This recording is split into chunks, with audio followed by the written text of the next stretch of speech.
ये वास्तुशास्त्र उत्तर दक्षिण हमको पता चलता है, लेकिन उत्तर दक्षिण है क्या? ये प्राण की शक्ति है। हम बचपन से पढ़ा देते हैं बच्चों को कि सूर्य पूर्व में उगता है।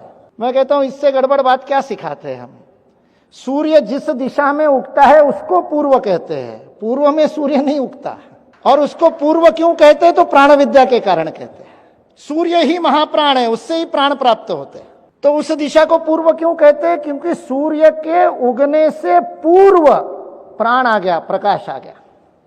पूर्व का अर्थ के पहले, सूर्य के पहले प्राण आया, इसलिए वो दिशा पूर्व है। सूर्य के जाने के बाद भी प्राण है, पश्च इसलिए पश्चिम है।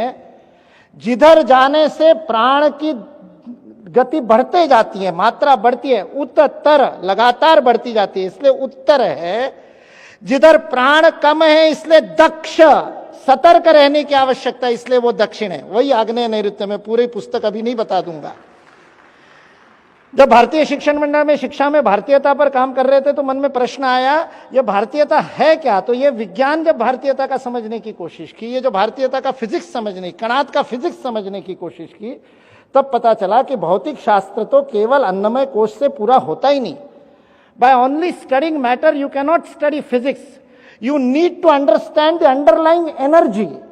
जो यूनिफाइड थ्योरी के अंदर वो एक ऊर्जा को खोजने का सारा विश्व फिजिक्स प्रयत्न कर रहा है, उस ऊर्जा को हमारे ऋषियों ने कब का खोज लिया था प्राण शक्ति के रूप में। 22 जनवरी को साक्षात देखा। उससे 2 दिन पहले जब वो सारा धान्य में और सब रखने के बाद में वो अरुण योगीराज जिन्होंने वो मूर्ति बनाई रामलला की, कह रहे थे रात को 2:30 बजे का मुहूर्त था जब वो रामलला की आंखों पर लगी हुई पट्टी खोली गई।